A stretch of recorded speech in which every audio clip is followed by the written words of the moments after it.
Here we are. It is the Therapeutic Drive-Thru, talking about Selena Gomez and bipolar disorder while I wait for my food in the Chick-fil-A drive-thru. Shout out to Chick-fil-A. They have a new drive-thru line, which is super cool. So, okay, let's talk Selena Gomez. Can't keep my hands to myself.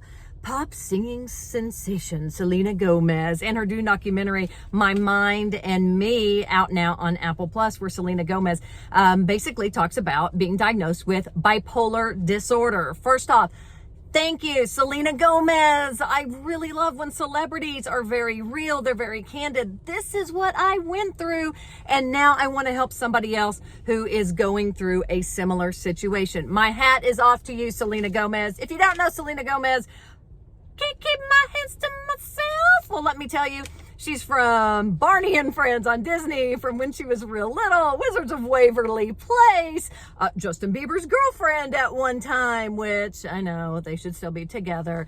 Let's see, she's executive producer for 13 Reasons Why, so many things. And of course, she has bipolar disorder. She said in 2016, she actually quit her tour and checked herself into a mental health facility because it was such a struggle and it was so bad at the time. She was just like, I've pretty much hit bottom. I have to find a way to manage this, to deal with this situation. So, what is bipolar disorder? It is a mood disorder, really characterized by intense highs with intense lows, okay? We call those lows depression. We call the highs mania. And hold on.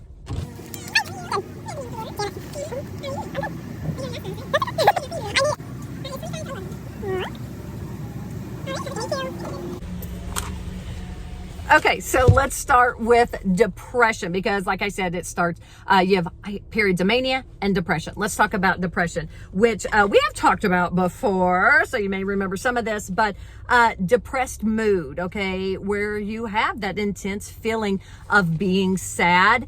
You find no pleasure, especially like even in things that you normally like to do all the time. You have a loss of energy. Your sleep cycle changes. You may sleep a lot, or you may not be sleeping at all. You may eat a lot, or you may not be eating at all.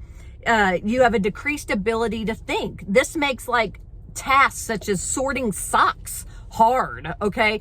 And suicidal ideation can all come with stages of depression. And when you have bipolar disorder, you can have multiple depressive episodes in a row. You have 3 times as many depressive episodes as you do mania episodes. So let's talk about mania. What is mania? The perfect way to describe mania is dog zoomies. You know, when all of a sudden your dog hops up and they run to the couch, and then they run and they grab a toy and they run circles and they start spinning. You're like, my dog is the zoomies. That's mania, okay? It's a perfect example of mania. You're wired. You have increased activity. You can go with little to no sleep at all. You have unusual talkativeness. Somebody who's going through a manic episode might be like, oh, I think we should paint the house. Let's go to Lowe's and we'll buy lots of paint. And then as soon as they get home, it's like they put down on the paint and they go, we can also have a dinner party tonight. So let's go to the grocery store and we'll have a dinner party. And their speech is fast like that. And sometimes it's very pressured.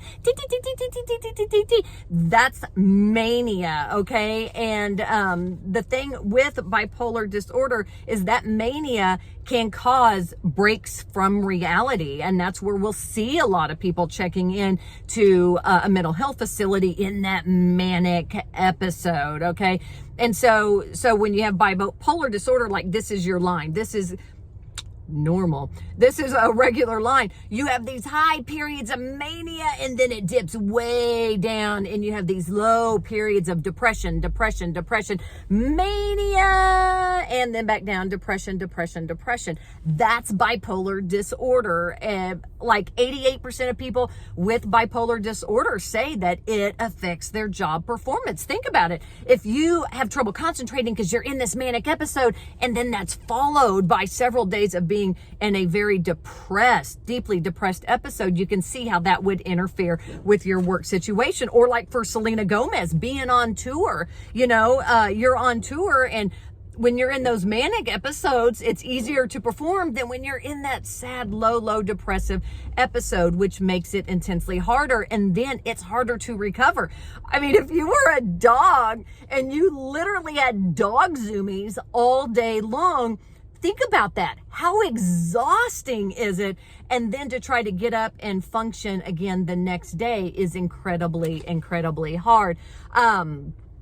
And so a lot of people with bipolar disorder also tend to self-medicate because they're trying to regulate themselves. But when they're in that mania, like, they don't realize it. It's not like you can say to yourself, oh, well, maybe I should sit down and calm down because this is totally a manic episode. They don't get that. They're just like, they're on dog zoomies. So there you go. That is bipolar disorder, and it has different characterizations. It has, bipolar 1, bipolar 2. But I want to close out with this because we're entering the mid-delivery zone, and you know what that means. But Selena Gomez says she had to learn to be okay with where she was. You have to learn to be okay with where you are in life. And I think that is a great point to make. And my hat is off to her. So check out that documentary with Selena Gomez, My Mind and Me. There you go. That's the Therapeutic Drive-Thru. Subscribe, like, sharing is caring. There you go.